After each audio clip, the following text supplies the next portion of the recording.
हर सरकार का अलग अलग नाम है। ये बुलडोजर की सरकार, समाजवादी पार्टी गुंडों की सरकार, कांग्रेस पार्टी गरीबों का हित करने की सरकार के नाम से जानी जाती थी, बहुजन समाज पार्टी कानून के राज की सरकार, यही तो नाम है। बुलडोजर नीति से आप सहमत हैं या नहीं हैं? भैया मैं क्या कह रहा हूँ, ये सरकार बुलडोजर नीति से आगे बढ़ रही है। समाजवादी पार्टी गुंडों की सरकार की नीति से आगे बढ़ रही थी। अभी आपने नहीं देखा, राम गोपाल जी जिसके ऊपर 100 मुकदमे लिखे गए हों, उसको बचाने के लिए मुख्यमंत्री से मिल सकते हैं। पिछड़ों की रहनुमाई करने वाले, पिछड़ों की दुहाई देने वाले, जब 68,500 में 5% रिजर्वेशन सामान्य वर्ग बैकवर्ड शेड्यूल कास्ट को नहीं मिला, तब उसको लेकर के मुख्यमंत्री से नहीं मिले। 69,000 शिक्षक भर्ती में घोटाला हुआ, सरकार भी कह रही है, हाई कोर्ट कह रही है, पिछड़ा वर्ग आयोग कह रहा है, इसके लिए राम गोपाल जी मुख्यमंत्री से नहीं मिलेंगे, लेकिन अपराधी को बचाने के लिए जरूर मिलेंगे। देखिए, बाबा साहब डॉक्टर अम्बेडकर जी ने संविधान में सभी धर्मों को बराबर का अधिकार दिया है। ये हिंदू धर्म कहने वाले लोग फिर हिंदू को सताते क्यों हैं? हम आपका ध्यान उन्हीं के बयान पे ले चलता हूँ, लालू यादव के, वो भी तो हिंदू हैं। फिर उनके खिलाफ 5 साल से सीबीआई जांच क्या कर रही है, ईडी जांच क्या कर रही है? अभी बॉम्बे हाई कोर्ट ने संजय राउत के खिलाफ, वो भी हिंदू है, संजय राउत के खिलाफ हाई कोर्ट ने टिप्पणी किया सरकार के ऊपर। जो ठेकेदार हैं हिंदू के, तो हिंदू को सता क्यों रहे हैं? हिंदू में 2 जाति हम मानते हैं, बड़ा भाई और छोटा भाई। बड़ा भाई छोटा भाई का हिस्सा क्यों नहीं दे रहा है? आज आजमगढ़ में बता दीजिए, एक थाने पर 36 थाने हैं, एक थाने पर राजभर का, चौहान का, बिंद का, केवट का, मल्ला का, पाल का, प्रजापति का, कुम्हार का, चौरसिया का बेटा दरोगा है। कौन हिस्सा नहीं दे रहा है? हमारा बड़ा भाई हिंदू। अगर जो हिंदू की बात करते हैं तो एक हिंदू का हिस्सा क्यों नहीं लूट रहा है, क्यों हिस्सा नहीं दे रहा है?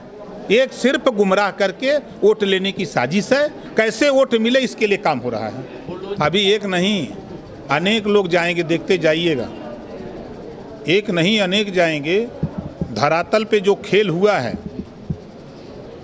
जो पॉलिटिक्स बिहार से चली शूद्र की, यूपी में समाजवादी पार्टी को गर्त में ले जाकर पहुंचा दिया।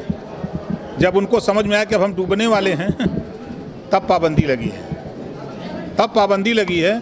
समाजवादी पार्टी के किसी नेता से पूछेगा कि शूद्र पर कुछ बोलिए, वह नहीं हम गड़बड़, ये बयान हम लोग दिए नहीं थे, अब मुकर जा रहे हैं। देखिए, ऐसा है ना कि हमारी तो खुद की पार्टी है, हमारी खुद है, सुहेलदेव भारतीय समाज पार्टी है। हम अपनी पार्टी के नीति और सिद्धांत का प्रचार प्रसार करते रहते हैं। हम लड़ाई अपनी खुद लड़ते हैं।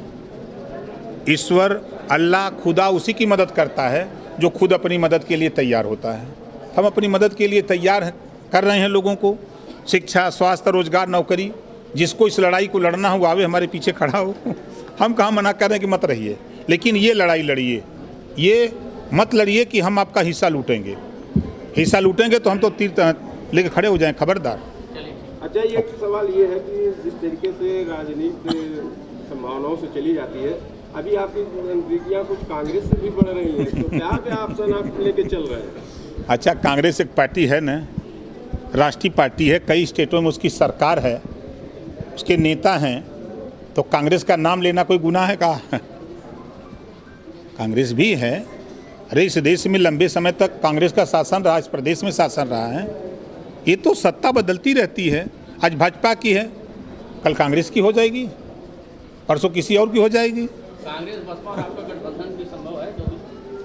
राजनीति में सब कुछ संभव है। स्वामी प्रसाद मौर्य का बयान है कि ओम प्रकाश जी का भरोसा नहीं कि सुबह कहाँ रहेंगे, रात को कहाँ रहेंगे।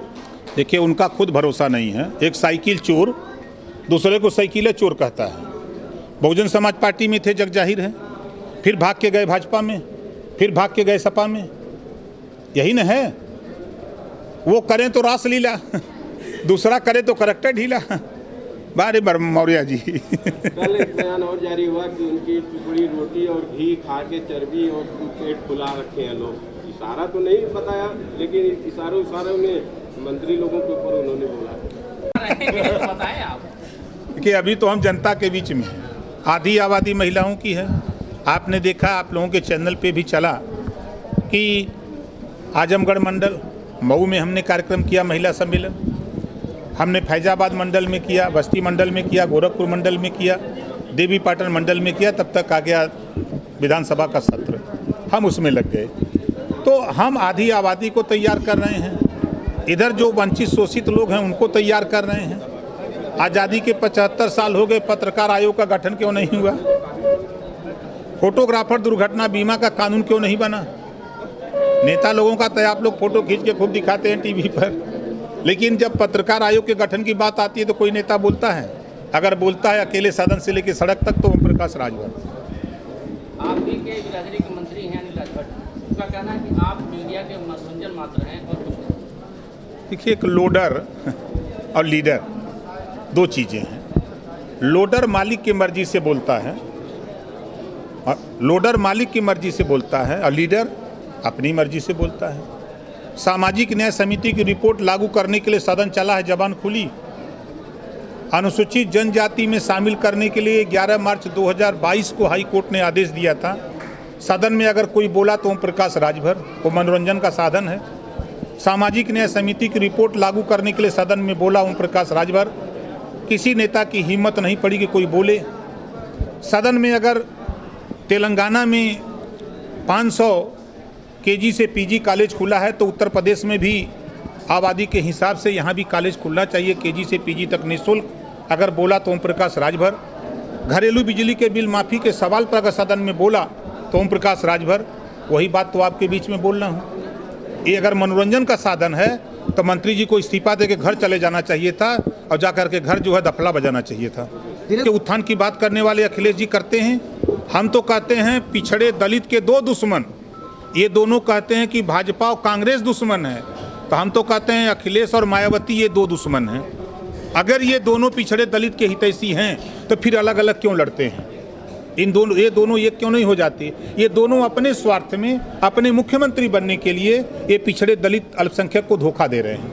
24 में क्या हासिल होगा अखिलेश जी का? आप तो साथ में है नहीं, आपने 22 में बचा लिया, बहुत सम्मानजनक स्कूल भाग गए। अब आप आजमगढ़ में देख लीजिएगा, आजमगढ़ में शायद बाई इलेक्शन में मैं नहीं रहा होता तो कहाँ होते? तीसरे नंबर पर होते ना। वही हाल होगा आजमगढ़ में। दोनों सीट पर देख लीजिएगा, पूरी ताकत लगा लें लोग। हम भी आजमगढ़, हम लोग भी हैं, घूमते रहते हैं हम लोग भी। आपकी रणनीति क्या रहेगी 24 में? क्योंकि कभी मायावती जी की तारीफ कर देते हैं, कभी आप भाजपा की तारीफ। सब लोग असमंजस में है, कार्यकर्ता भी असमंजस में आपके हैं। नहीं, देखिए, हम सच बोलते हैं। फिर मैं आपके सामने कह रहा हूँ आप लोगों के, आज़ादी के बाद कांग्रेस पार्टी ने जितना देश में फैक्ट्री लगाई, रेलवे स्टेशन बनाया, सड़कें बनाई, रोडवेज बनाया, जितना नौकरियां दी कांग्रेस पार्टी ने, उतना कोई पार्टी आज तक काम न की है, न कर पाएगी। दूसरा, आप अगर लखनऊ के 1090 पर खड़ा होइए तो लखनऊ को नवाबों की धरती या नवाबों का शहर बना दिया मायावती जी ने। नीचे उतरिए 10 number Gomti river front Akhilesh ji ने शुरू किया। आप आगरा एक्सप्रेसवे पे चलिए तो अखिलेश जी। अब आइए Purvanchal expressway, Yogi ji. Bundelkhand expressway, Yogi ji. Gorakhpur link मार्ग एक्सप्रेसवे, योगी जी। अब इसको कहिए तो लोग कहते हैं कि तो सबकी तारीफें करते हैं। हम सच बोलते हैं, जो काम करता है, जो काम किया है, उस काम को कहते हैं।